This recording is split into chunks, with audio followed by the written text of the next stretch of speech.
All right, let me ask you something. What if there was one skill that could pretty much dictate your success everywhere? I'm talking career, relationships, the whole shebang.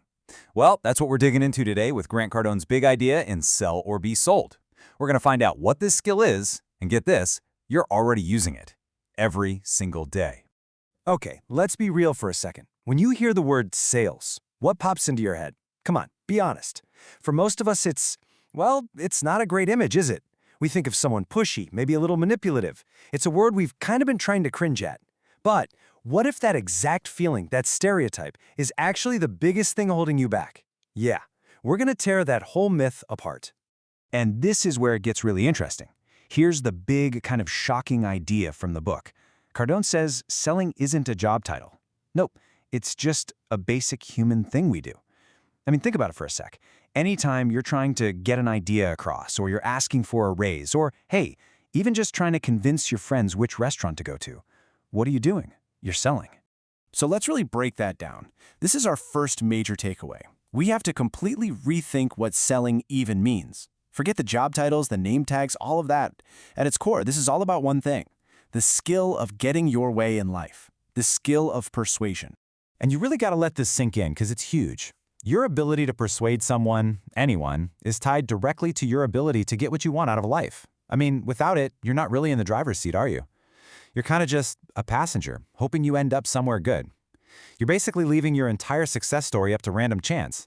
And hey, when we say success, we're not just talking about dollar signs. The book has this great way of redefining commission. It's not just a paycheck. A commission is any positive result you get from taking effective action. You know, like a marathon runner who puts in the work. Their commission is crossing that finish line with a great time. It's the payoff you get when you successfully sell an idea or even just sell yourself on an effort. All right, now let's talk about the elephant in the room. That big, ugly stereotype about sales. Because this is probably the biggest thing stopping most of us. We're going to look at why this negative view isn't just wrong, it's actively holding you back. You know, here's the really funny part. It's kind of ironic, actually. Where did you even get the idea that sales is, evil or sleazy? Someone, somewhere, sold you on that idea, right? You accepted it. You bought into it. Cardone's point is brilliant. We've all been sold on the idea that selling is bad. And this really lays it all out, doesn't it? On one side, you've got the myth we've all been fed. Sales is manipulative, pushy, obnoxious, just plain bad. But then, look at the other side. Look at the reality. What is it really? It's negotiation. It's debate. It's getting what you want in life. It's the path to your goals. See the difference? One is about force. The other is about agreement. Okay, so if we're all in sales, then what's the difference between the people who crush it and, well, everyone else? It all boils down to your mindset. Are you approaching things like an amateur, or are you a professional? So take a look at this. Be honest with yourself. Which side do you fall on? The amateur? They just kind of dabble. They worry about the economy, about things way outside their control. But the professional? They're dedicated. They treat it like a craft. They don't wait for opportunities to fall in their lap. They go out and create them. It's the difference between treating something like a casual hobby and treating it like your life's mission.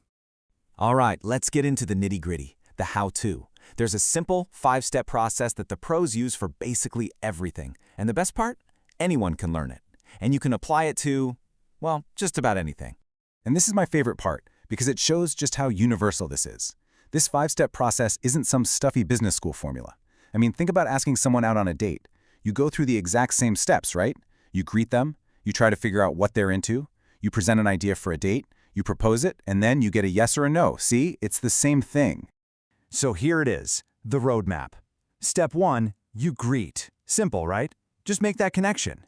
Step 2, determine needs. You got to figure out what the other person actually wants. You can't offer a solution if you don't know the problem. Step 3, present a solution. Here's how I can help you with that thing you need. Step 4, propose the offer. Lay it out on the table. And finally, step 5, close the deal. Time for a decision, a yes or a no. That's it. Simple, logical, and incredibly powerful. Okay, so we've got the process, but what's the philosophy behind it all? What are the core principles you got to live by to really master this stuff? Let's get into the keys to success. Okay, there's a lot here, I know, but let's just zero in on a few that are absolute game changers. First up, price is never the real problem, ever. If someone says it's too expensive, what they're really saying is you haven't shown them enough value. Next, understanding people beats any tactic. Stop trying to memorize clever lines and just listen. Genuinely listen to people. And this one's huge. You are responsible for the result. Amateurs blame outside forces, professionals take full ownership. If you can just internalize those three, you are miles ahead of almost everyone. But out of all of these incredible principles, there is one that's more important than all the others combined. It's the foundation. It's the thing that makes everything else work. And here it is. Simple as this. Your attitude is more important than your technique. Your absolute, unshakable belief in what you are offering, whether that's a product, an idea, or even just yourself, that is your most powerful weapon. Because let's face it, if you're not 100% sold on it, how in the world can you expect anyone else to be?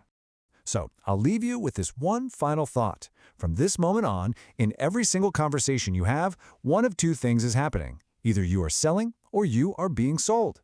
The only question left is, which one is it going to be?